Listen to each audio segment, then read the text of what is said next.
ನಮಸ್ಕಾರ. ನಮ್ಮ ultimate banking master ಕ್ಲಾಸ್ನ 4ನೇ ಭಾಗಕ್ಕೆ ಸ್ವಾಗತ. ಹಿಂದಿನ ಸೆಷನ್ಗಳಲ್ಲಿ ನಾವು ಬ್ಯಾಂಕ್ ಇನ್ಸಾಲ್ವೆನ್ಸಿ, ಬ್ಯಾಂಕ್ ರನ್ ಅಂದ್ರೇನು, ಮತ್ತೆ ಒಂದು ಬ್ಯಾಂಕ್ ನಗದು ಕೊರತೆಯಿಂದ ಹೇಗೆ ಮುಳುಗ್ಬೋದು ಅಂತ ನೋಡಿದ್ವಿ ಅಲ್ವಾ? ಆದ್ರೆ ಆ ತರದ ಪರಿಸ್ಥಿತಿ ಬರ್ದೇ ಇರ್ಲಿ ಅಂತ ಪ್ರತಿಯೊಂದು ಬ್ಯಾಂಕ್ ತನ್ನ ರಕ್ಷಣೆಗಾಗಿ ಒಂದು ವಿಶೇಷವಾದ ಕವಚವನ್ನ ರೆಡಿ ಮಾಡಿ ಇಟ್ಕೋಬೇಕು. ಅದೇನು ಅಂತ ಇವತ್ತಿನ ಈ ವಿಶ್ಲೇಷಣೆಯಲ್ಲಿ ಡಿಕೋಡ್ ಮಾಡೋಣ. ಇವತ್ತಿನ ಈ ಎಕ್ಸ್ಪ್ಲೇನರ್ನಲ್ಲಿ ಬ್ಯಾಂಕ್ ತನ್ನ ಸ್ವಂತ ದುಡ್ಡನ್ನ ಯಾಕೆ ಎತ್ತಿಡ್ಬೇಕು ಅನ್ನೋದರ ಹಿಂದಿನ ಗಣಿತವನ್ನ ಪಕ್ಕಾ ಪ್ರಾಕ್ಟಿಕಲ್ ಆಗಿ ಕಲಿಯೋಣ. ಇಲ್ಲಿ ನಾವು ಬ್ಯಾಂಕಿನ ರಕ್ಷಣಾ ಕವಚ, ಸ್ವಂತ ಬಂಡವಾಳದ ಉದಾಹರಣೆ, RWA ಲೆಕ್ಕಾಚಾರ, CRAR ಫಾರ್ಮ್ಯುಲಾ, RBI ನಿಯಮಗಳು ಹಾಗೂ ಫೈನಲ್ ಆಗಿ ಒಂದು ಸಮರಿ ನೋಡ್ಲಿದ್ದೇವೆ. ಓಕೆ, ಮೊದಲನೇ ವಿಭಾಗ ಬ್ಯಾಂಕಿನ ರಕ್ಷಣಾ ಕವಚ. ಬ್ಯಾಂಕಿಂಗ್ ವ್ಯವಸ್ಥೆಯ ಈ ಮೂಲ ಕಾನ್ಸೆಪ್ಟನ್ನ ಅರ್ಥ ಮಾಡ್ಕೊಳ್ಳೋಣ ಬನ್ನಿ. ಯೋಚ್ನೆ ಮಾಡಿ, ಬ್ಯಾಂಕ್ಗಳು ಪ್ರತಿದಿನ ಸಾವಿರಾರು ಕೋಟಿ ವ್ಯವಹಾರ ಮಾಡ್ತವೆ. ಕೆಟ್ಟ ಸಾಲಗಳು ಅಂದ್ರೆ ಬ್ಯಾಡ್ ಲೋನ್ಸ್ ಆದಾಗ ಅವು ದಿವಾಳಿಯಾಗದಂತೆ ಹೇಗುಳಿತವೆ? ಸಿಂಪಲ್, ನಗದು ಕೊರತೆಯಿಂದ ಸಂಪೂರ್ಣವಾಗಿ ಮುಚ್ಚೋಗೋದನ್ನ ತಡೆಯೋಕೆ ಪ್ರತಿಯೊಂದು ಬ್ಯಾಂಕ್ ಒಂದು ಸ್ಪೆಷಲ್ ರಕ್ಷಣಾ ಕವಚವನ್ನ ರೆಡಿ ಮಾಡ್ಕೊಳ್ಳೇಬೇಕು. ಇದು ಗಾಡಿಗಳಲ್ಲಿರೋ ಶಾಕ್ ಅಬ್ಸಾರ್ಬರ್ ತರ ಕೆಲ್ಸ ಮಾಡುತ್ತೆ. ಬ್ಯಾಂಕ್ಗಳು ತಾವು ಗಳಿಸೋ ಎಲ್ಲಾ ಲಾಭ ಅಥವಾ ತಮಗೆ ಸಿಗೋ ಎಲ್ಲಾ ದುಡ್ಡನ್ನ ಲೋನ್ ಆಗಿ ಕೊಡೋ ಹಾಗಿಲ್ಲ.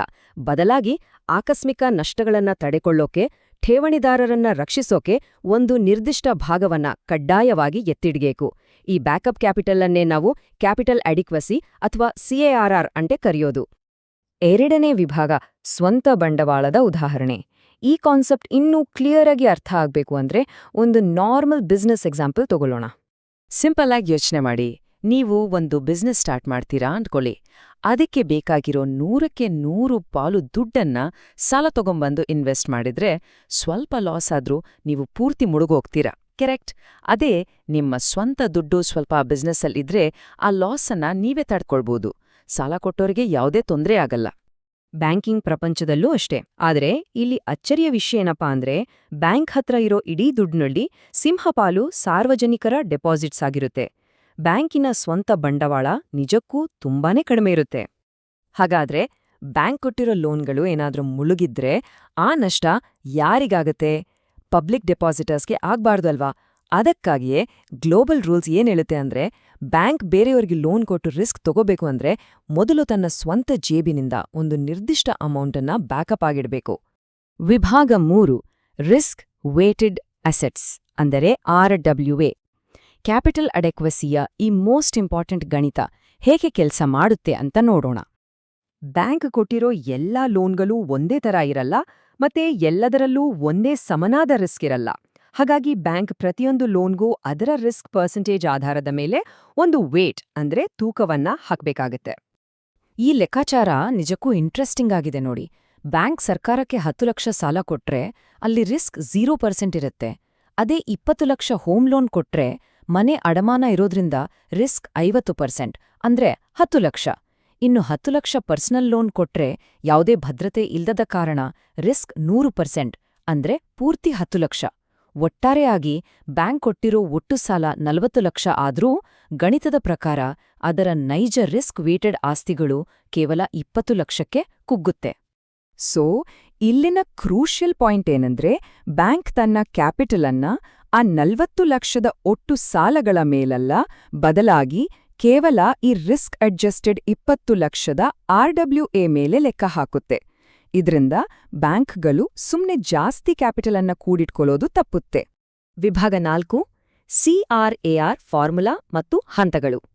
RWA ಹೇಗೆ ಕೆಲಸ ಮಾಡುತ್ತೆ ಅಂತ ಗೊತ್ತಾಯ್ತು. ಈಗ ಅಫಿಷಿಯಲ್ ಫಾರ್ಮುಲಾ ಕಡೆ ಬರೋಣ.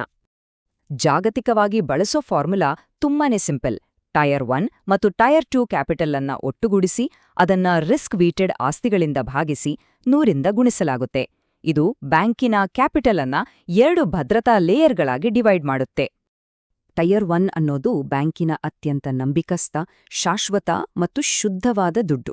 ಬ್ಯಾಂಕ್ ರನ್ ಆಗ್ತಾ ಇರುವಾಗಲೇ ದೈನಂದಿನ ನಷ್ಟಗಳನ್ನ ಭರಿಸೋಕೆ ಇದು ಬಳಕೆಯಾಗತ್ತೆ.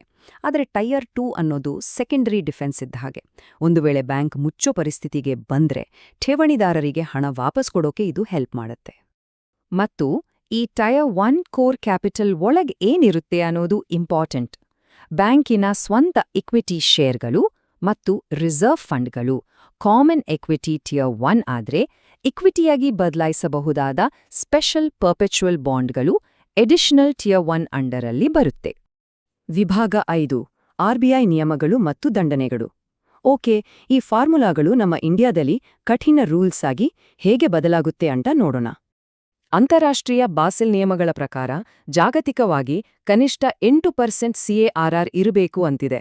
ಆದ್ರೆ ನಮ್ಮ ಆರ್‌ಬಿಐ ಇಂಡಿಯನ್ ಬ್ಯಾಂಕಿಂಗ್ ಸಿಸ್ಟಮ್ ಅನ್ನ ಇನ್ನೂ ಸೇಫ್ ಆಗಿ ಇಡೋಕೆ ವಾಣಿಜ್ಯ ಬ್ಯಾಂಕಿಗಳಿಗೆ ಕನಿಷ್ಠ 9% ಮಿತಿ ಹಾಕಿದೆ.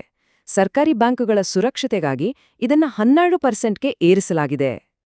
ಇದರ ಅರ್ಥ ಇಷ್ಟೇ, ಈ 9% ಅನ್ನೋದು ಪ್ರತಿಯೊಂದು ವಾಣಿಜ್ಯ ಬ್ಯಾಂಕ್ ತನ್ನ ಪ್ರತಿ 100 ರೂಪಾಯಿಗಳ ರಿಸ್ಕ್ ವೇಟೆಡ್ ಆಸ್ತಿಗೆ ತನ್ನ ಸ್ವಂತ ಜೇಬಿನಿಂದ ತೆಗೆದಿಡಲೇಬೇಕಾದ ಕನಿಷ್ಠ ಬಂಡವಾಳ, ಕಾಂಪ್ರಮೈಸ್ ಚಾನ್ಸೇ ಇಲ್ಲ. ಈ 9% ಒಳಗಡೆ ಆರ್‌ಬಿಐ ಒಂದು ಸ್ಟ್ರಿಕ್ಟ್ ಸ್ಟ್ರಕ್ಚರ್ ಮಾಡಿದೆ. ಕನಿಷ್ಠ 5.5% ಪ್ಯೂರ್ ಕೋರ್ ಈಕ್ವಿಟಿ ಅಂದ್ರೆ CET1 ಇರಲೇಬೇಕು. ಇದರಿಂದ ಒಟ್ಟು ಟೈರ್ 1 7% ಆಗುತ್ತೆ. ಇನ್ನು ಉಳಿದ ಟೈರ್ 2 ಕ್ಯಾಪಿಟಲ್ ಅನ್ನ ಮ್ಯಾಕ್ಸಿಮಮ್ 2%ಗೆ ಮಾತ್ರ ಲಿಮಿಟ್ ಮಾಡಲಾಗಿದೆ. ಒಂದು ವೇಳೆ ಯಾವುದೇ ಬ್ಯಾಂಕ್ ತನ್ನ ಸಿಆರ್ಆರ್ ಅನ್ನ ಈ ಮಿತಿಗಿಂತ ಕೆಳಗೆ ಬಿಡಿಸ್ಕೊಂಡ್ರೆ ಆರ್‌ಬಿಐ ಸುಮ್ನಿರಲ್ಲ. ತಕ್ಷಣವೇ ಪ್ರಾಂಪ್ಟ್ ಕರೆಕ್ಟಿವ್ ಆಕ್ಷನ್ ಅಂದ್ರೆ PCAನ ಟ್ರಿಗರ್ ಮಾಡಿ ಆ ಬ್ಯಾಂಕ್ ಹೊಸ ಲೋನ್ ಕೊಡೋದ ಹಾಗೆ ಕಂಪ್ಲೀಟ್ ಆಗಿ ಬ್ಯಾನ್ ಮಾಡಬಹುದು. ವಿಭಾಗ 6 ಮಾಸ್ಟರ್ ಕ್ಲಾಸ್ ಸಾರಾಂಶ. ಇವತ್ತಿನ ಈ ಡೀಟೇಲ್ಡ್ ಅನಾಲಿಸಿಸ್ ಇಂದ ನಾವು ಕಲಿತ್ಕೊಂಡಿರೋ ಮೇನ್ ಪಾಯಿಂಟ್ಸ್ ಅನ್ನ ಕ್ವಿಕ್ ಆಗಿ ಸಮರೈಸ್ ಮಾಡೋಣ. ಫಸ್ಟ್ ಪಾಯಿಂಟ್, ಕ್ಯಾಪಿಟಲ್ ಅಡೆಕ್ವಸಿ ಅನ್ನೋದು ಆಕಸ್ಮಿಕ ನಷ್ಟಗಳಿಂದ ಡಿಪಾಸಿಟರ್ಸ್ ಅನ್ನ ರಕ್ಷಿಸೋ ಸ್ವಂತ ಬಂಡವಾಳದ ಬ್ಯಾಕಪ್. ಸೆಕೆಂಡ್, RWA ನಿಖರವಾಗಿ ಪ್ರತಿಯೊಂದು ಸಾಲದ ರಿಸ್ಕ್ ಅನ್ನ ಅಳೆಯುತ್ತೆ. ಆ್ಯಂಡ್ ಥರ್ಡ್, ಆರ್‌ಬಿಐನ 9% ಕಡ್ಡಾಯ ನಿಯಮ ಇಡೀ ಬ್ಯಾಂಕಿಂಗ್ ವ್ಯವಸ್ಥೆಯನ್ನ ಸ್ಟ್ರಾಂಗ್ ಆಗಿ ಇಡುತ್ತೆ. ಇದು ನಮ್ಮನ್ನ ಒಂದು ಇಂಟ್ರೆಸ್ಟಿಂಗ್ ಪ್ರಶ್ನೆಗೆ ತಂದು ನಿಲ್ಲಿಸುತ್ತೆ. ಜಗತ್ತಿನಾದ್ಯಂತ ಬ್ಯಾಂಕಿಂಗ್ ವ್ಯವಸ್ಥೆಯನ್ನ ಕಂಟ್ರೋಲ್ ಮಾಡೋ ಈ ಕ್ಯಾಪಿಟಲ್ ಎಡಿಕ್ವೆಸಿ ಹಾಗೂ ಬ್ಯಾಸೆಲ್ ನಿಯಮಗಳು ಮೂಲತಃ ಎಲ್ಲಿಂದ ಬಂತು? ಯಾವ ಐತಿಹಾಸಿಕ ಬಿಕ್ಕಟ್ಟು ಈ ಕಠಿಣ ರೂಲ್ಸ್ ಮಾಡೋಕೆ ಕಾರಣ ಆಯಿತು? ಈ ರಹಸ್ಯವನ್ನ ನಾವು ನಮ್ಮ ಮುಂದಿನ ವಿಶ್ಲೇಷಣೆಯಲ್ಲಿ ಬಿಡಿಸಿ ಹೇಳ್ತೀವಿ. ಅಲ್ಲಿವರೆಗೆ ಕೀಪ್ ಲರ್ನಿಂಗ್.